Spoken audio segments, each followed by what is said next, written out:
చూస్తున్నాం వికారాబాద్ జిల్లాలో భూకంపం వచ్చింది.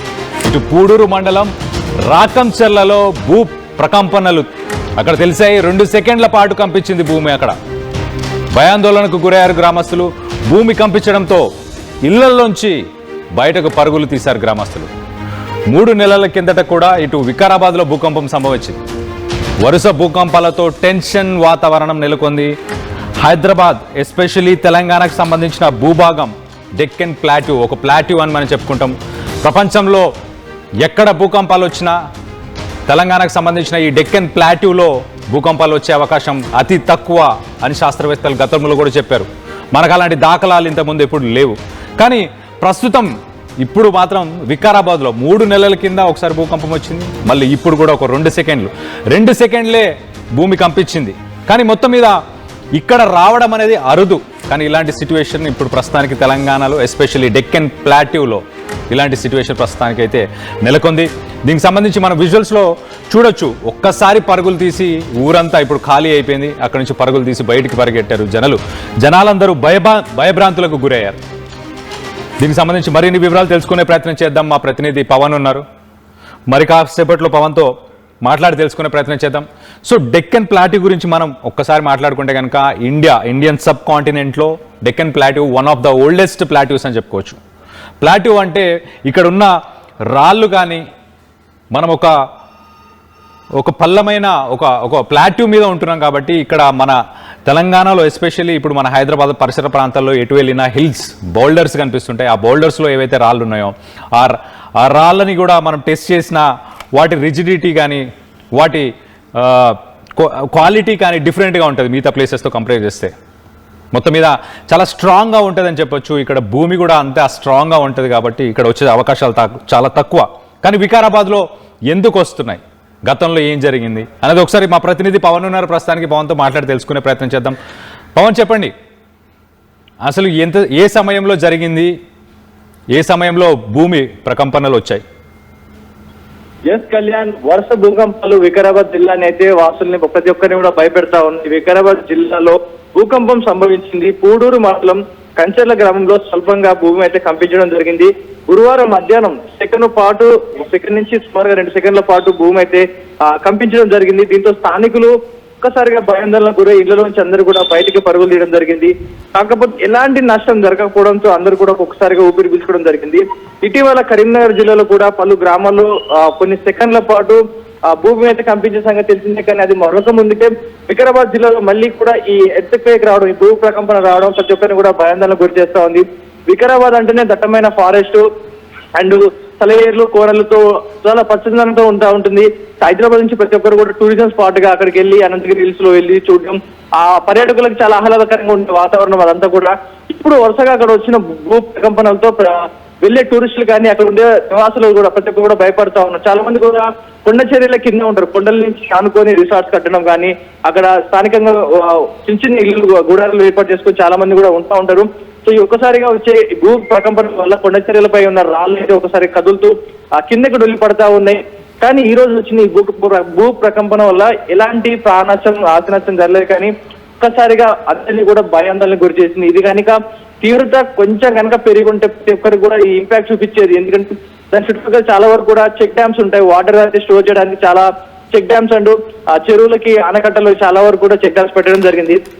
ఈ భూ ప్రకంపనలు కనుక రెక్టర్ స్కేల్ కన్నా మనకు నార్మల్ స్టేజ్ కంటే కాస్త ఎక్కువగా వచ్చుంటే కనుక ఆ చెక్ డ్యామ్స్ అన్ని ఒకసారిగా తెగిపోతే ఆ ఊరు మొత్తం కూడా వాటర్లతో మునిగిపోయే సిచ్యువేషన్ ఉండేది. కానీ అదృష్టవశాత్తు ఇలాంటివి ఏవి సంభవించకుండా కొంచెం స్వల్ప భూకంపంతో తప్పించుకోవడం జరిగింది. ప్రతి ఒక్కరు కూడా ఈ ఎందుకు వస్తున్నాయి అనే దానికి అధికారులు అయితే కొంచెం దర్యాప్తు చేస్తా ఉన్నారు. రీసెంట్ టైంలో అక్కడ మైనింగ్స్ ఏవైతే జరుగుతా ఉన్నాయో చుట్టుపక్కల ఉన్న మైనింగ్స్ లో ఈ బాంబ్స్ ఏవైతే ఉంటాయో లోపల లోతుగా డ్రిల్ చేసి లోపల ఉన్న కణజాలు తెలుసుకోవడం కోసం ఈ టెస్టింగ్ బాంబ్స్ అయితే లోపలికి వదులుతా ఉన్నారు. ఈ బాంబ్స్ తాకిడికి లోపల ఆ ప్లాట్యూస్ ఏవైతే ఉంటాయో లోపల భూమి పొరలు ఏవైతే ఉంటాయో అవన్నీ కూడా ఒకసారిగా కదిలి కంపిస్తా ఉన్నాయి.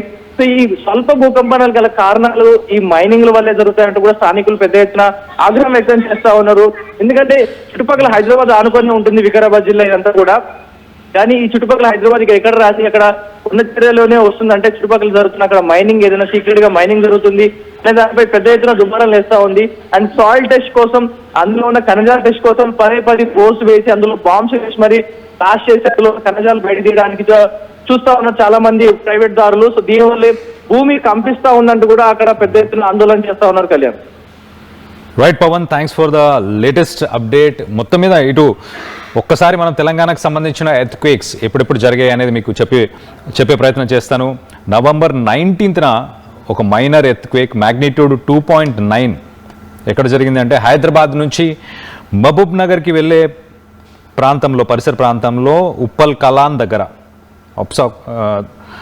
ఉప్పల్ కలాన్ దగ్గర చోటు చేసుకుంది. దాని తర్వాత ఆగస్టు 14న వికారాబాద్లో 3.1 మ్యాగ్నిట్యూడ్కి సంబంధించిన ఒక ఎర్త్క్వేక్ ఆగస్టు 14న రికార్డ్ అయింది. సో మొత్తం మీద ఇటు ములుగులో కూడా 2025లో 5.3 మ్యాగ్నిట్యూడ్ హైయెస్ట్ అని చెప్పుకోవాలి. ఇటు తెలంగాణ మొత్తంలో 5.3 మ్యాగ్నిట్యూడ్.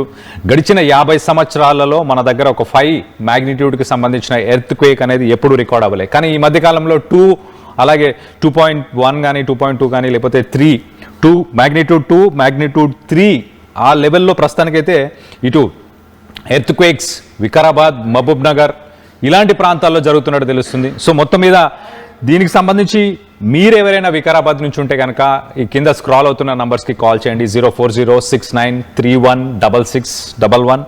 అక్కడ ఎలాంటి పరిస్థితులు నెలకొన్నాయి అన్న విషయాలు మాతో పంచుకోవచ్చు.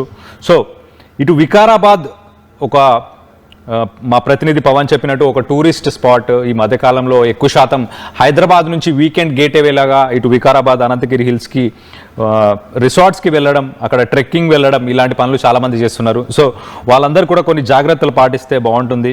సో ఇప్పుడు అక్కడ ఎవరైతే ఈ వీకెండ్కి వెళ్ళారో వాళ్ళందరూ కూడా భయభ్రాంతులకు గురి అయ్యారు. ప్రజలందరూ కూడా పరుగులు తీశారు అని చెప్పేసి మొత్తానికైతే తెలుస్తుంది. సో దీనికి సంబంధించి మీరేమనుకుంటున్నారు?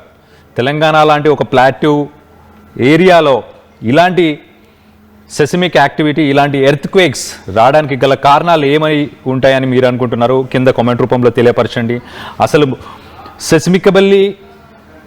సెసిమికలీ స్టేబుల్ రీజియన్ అని చెప్పుకుంటారు ఇటు తెలంగాణని.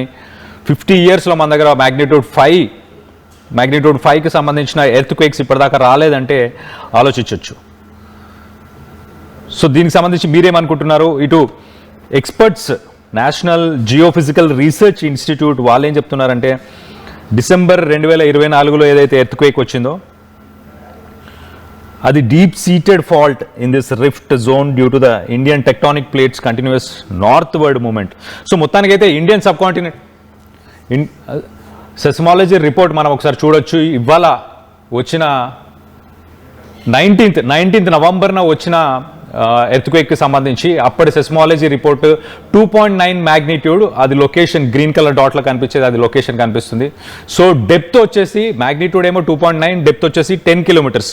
10 కిలోమీటర్స్ దాని ప్రకంపనలు తెలిసేలా వచ్చాయి. సో ఎప్పుడైనా ఏ ఎర్త్క్వేక్ వచ్చినప్పుడు దానికంటూ ఒక మ్యాగ్నిట్యూడ్, దానికంటూ ఒక డెప్త్ కూడా ఉంటాయి. సో మొత్తం మీద టెక్టానిక్ ప్లేట్స్ మూవ్మెంట్ ఏదైతే ఉందో దానివల్లనే ఇదంతా జరుగుతుందని చెప్తున్నారు. ఇటు మనం గమనిస్తే చాలామంది ఒక ఫిలాసఫీ, ఒక సైన్స్ ప్రకారం ఒకటి చెప్పే విషయం ఏంటంటే ఇప్పుడు ఆఫ్రికా కూడా ఇప్పుడు 2 పార్ట్స్గా విడిపోబోతుంది. అలాగే ఆఫ్రికా నుంచే ఇండియన్ సబ్ కాంటినెంట్ ఆఫ్రికాతో కనెక్ట్ అయి ఉండే మెడగాస్కర్, ఆఫ్రికా, అక్కడి నుంచే ఇండియన్ సబ్ కాంటినెంట్ విడిపోయి ఇటు వచ్చి ఇటు ఏషియాకి సంబంధించిన ఏషియన్ టెక్టానిక్ ప్లేట్ని టచ్ అయిన తర్వాతనే హిమాలయాస్ ఫామ్ అయినాయి అని చెప్పేసి. సో మొత్తానికైతే ఆ టెక్టానిక్ ప్లేట్స్ అంటే ఇండియా అంతా ఒక భూభాగం అనుకుంటే, ఇటు ఏషియాకి సంబంధించి ఒక భూభాగం అనుకుంటే, ఇవి 2 సముద్రంలో విడిపోయి ఉన్నాయి గతంలో. ఇవి 2 దగ్గరికి వచ్చి ఎప్పుడైతే కనెక్ట్ అయ్యాయో అప్పుడు హిమాలయాస్ ఏర్పడాయి. ఇదంతా జరగడానికి కొన్ని లక్షల సంవత్సరాలు ఇదంతా జరగడానికి టైం పట్టింది. కానీ మొత్తం మీద ఆ టెక్టానిక్ ప్లేట్స్కి సంబంధించి మూవ్మెంట్ అయితే ఎప్పుడు ఉంటూనే ఉంటుంది. సో దీనివల్లనే మనకు ఎర్త్క్వేక్స్ వస్తాయి, దీనివల్లనే వాల్కెనోస్ ఇరప్ట్ అవ్వడం కానీ, ఇటు అగ్నిపర్వతాలు బద్దలవ్వడం కానీ ఇలాంటివన్నీ జరిగేది ఈ టెక్టానిక్ ప్లేట్స్కి సంబంధించిన మూవ్మెంట్ వల్లే. కానీ ఇలాంటి జరిగినా కూడా గతంలో ఎప్పుడు తెలంగాణకి ఎలాంటి ఎఫెక్ట్ ఉండేది కాదు. కానీ ప్రస్తుతానికి ఇప్పుడు మాత్రం దాని ఎఫెక్ట్ ఇటు తెలంగాణ రాష్ట్రానికి సంబంధించి, ఎస్పెషల్లీ డెక్కన్ ప్లాట్యూకి సంబంధించి ఇటు వికారాబాద్, అలాగే ఇటు మహబూబ్ నగర్, గతంలో మనం చూస్తే కనుక ఇటు ములుగు, వరంగల్ ఇలాంటి జిల్లాల్లో భూకంపాలు రావడం జరుగుతుంది ఈ మధ్యకాలంలో. సో మొత్తం మీద దీనికి సంబంధించి మీరేమంటున్నారు? మీకు ఎవరైనా ఆర్టీవీ వ్యూ చేస్తున్న వ్యూవర్స్ ఎవరైనా వికారాబాద్ నుంచి ఉంటే, ఈ 10 కిలోమీటర్స్ రేడియస్కి సంబంధించిన వ్యక్తులు ఎవరైనా ఉంటే ఎలాంటి సిట్యువేషన్ని మీరు ఎదుర్కొన్నారు, అక్కడ భూ ప్రకంపనలు జరిగినప్పుడు ఎలా ఉండే, ప్రజల పరిస్థితి ఎలా ఉండే అన్న విషయాలు మీరు మాతో పంచుకోవచ్చు. మీరు